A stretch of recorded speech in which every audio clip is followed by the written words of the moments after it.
Salut à tous!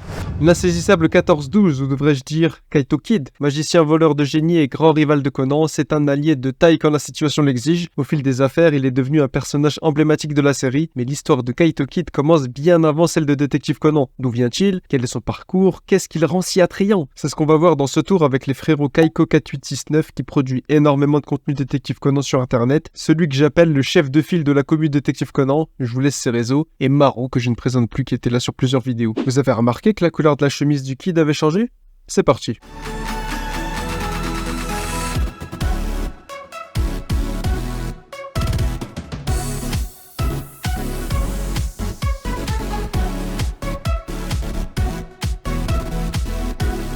L'insaisissable 14-12, ou Kaito Kid, est un magicien voleur qui sévit depuis plusieurs années, fortement inspiré du personnage de fiction Arsène Lupin. Apparemment, les grandes autorités mondiales comme le FBI et la CIA le recherchent. Le 14-12 de son nom viendrait de son matricule à Interpol. D'autres théories circulent comme quoi ce serait un jeu de mots avec le 4-1-2 qui se lit Shi-Hifu, Thief, le voleur en anglais. Quoi qu'il en soit, il est pris très au sérieux. Le Kid originel est son père, Toichi Kuruba, un des prestidigitateurs les plus célèbres du monde. Son surnom Kid a été donné par Yusaku Kudo, le père de Shinichi, avec lequel il partageait une rivalité amicale, lorsqu'un journaliste a écrit à la hâte 1412 sur une note et l'a lu Kid. Son costume blanc flamboyant devait être porté pour son nouveau spectacle et l'a gardé en tant que référence par la suite, le jour où il a rencontré sa future femme, Phantom Lady, elle aussi voleuse. C'est aussi le soir qui a marqué le début de sa traque contre l'organisation des contrebandiers de bijoux. Depuis, il n'a cessé d'être poursuivi et a été laissé pour mort il y a environ 8 ans dans de mystérieuses circonstances,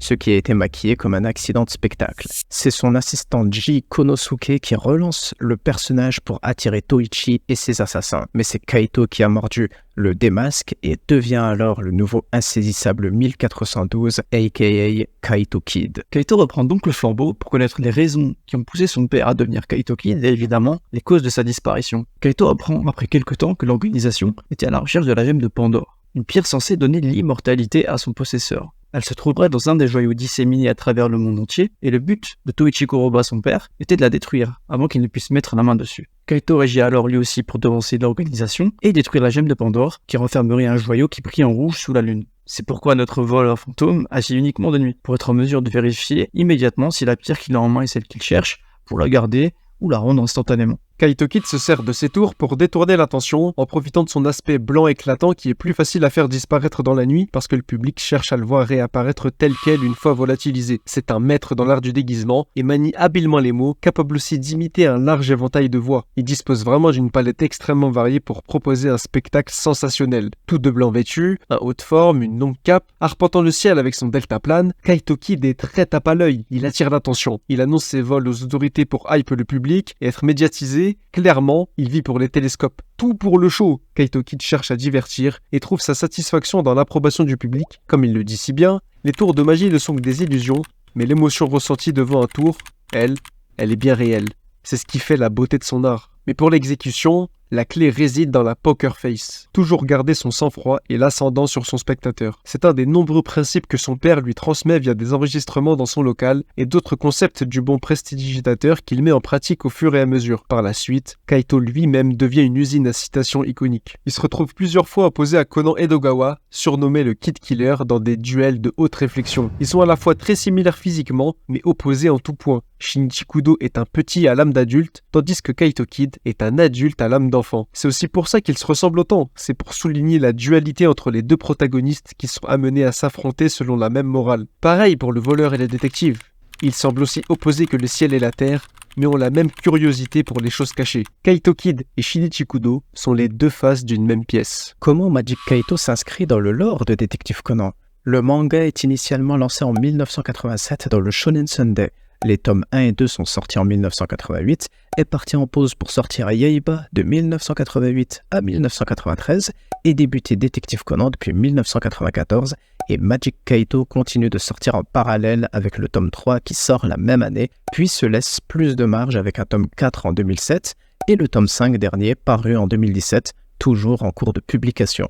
Même si l'auteur Gosho Yama montre sa volonté de continuer à publier du Magic Kaito chaque année, La charge de travail sur Détective Conan l'en empêche et se permet alors des apparitions spéciales de Kaito Kid dans le manga de temps à autre. Au total, il apparaît dans 6 films et environ 20 affaires toujours aussi marquantes, plus le film Conan vs Lupin 3. L'anime le plus récent, Magic Kaito 1412, est d'excellente facture, donc allez le voir. Il adapte les chapitres du manga de Magic Kaito, des fillers inédits et même des affaires de Détective Conan du point de vue de Kaito Kid. Donc ça déjà c'est super intéressant. On parle notamment du miracle de la marche dans le ciel de Kaito Kid, ce qui correspond à l'épisode 356, la téléportation magique de Kaito Kid, qui correspond à l'épisode 515, et la bataille entre Conan et Kaito Kid pour les trésors de Ryoma. Donc là on parle des épisodes 627 et 628. Au niveau de sa vie quotidienne, ses préparatifs, ses affrontements contre ses propres rivaux, Nakamori, Saguru Akuba, le chat noir et Kaito Corvo. Ou encore la sorcière Akako qui rajoute une touche de fantaisie donc à notre histoire. C'est assez surprenant de voir comment Gosho a réussi à mêler le monde rempli d'illusions de Magic Kaito à celui très réaliste de Détective Conan. Le plus en redoubler d'ingéniosité toujours et encore pour trouver des méthodes autour de Kaito Kid.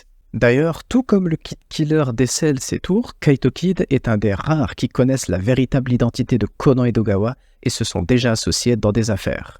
Anecdote numéro 1. Le nom de famille Kuroba de Kaito vient de Clover, un trèfle en anglais qu'on retrouve sur le cordon de son monocle. Numéro 2, notre voleur pour s'infiltrer il se déguise souvent en officier de police ou en manutentionnaire, mais sa spécialité c'est se déguiser en personnage qu'on connaît déjà. Donc je parle notamment d'Aoko, Nakamori, Shiomiyano, Kazuha, même Agasa, et le pire du pire, même Genta. C'est n'importe quoi, je suis désolé, c'est n'importe quoi. Bon, bien sûr, il s'est aussi déjà déguisé en lui-même, avec l'apparence de Shinichi Kudo. Troisième anecdote, Kaito Kid est extrêmement populaire. Dans plusieurs sondages réalisés sur les personnages de la série, il arrive quasiment tout le temps premier ou deuxième. C'est très impressionnant. Numéro 4, les membres de l'organisation qui traquent la Pandora ont des noms de code d'animaux, comme Snake ou Spider. Cinquième anecdote, dans l'affaire flashback de Shinichi à New York, on voit que c'est Toichi Kuroba qui a appris l'art du déguisement à Yukiko et Sharon Vineyard. Numéro 6, lorsque Ji parle de son contact qui fabrique ses gadgets, la coccinelle jaune en fond suggère que c'est le professeur Agasa qui les fournit à Kaito Kid, et ça c'est super intéressant comme clin d'œil.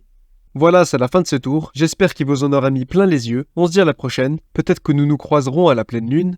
Pendant ce temps, portez-vous bien. Ciao!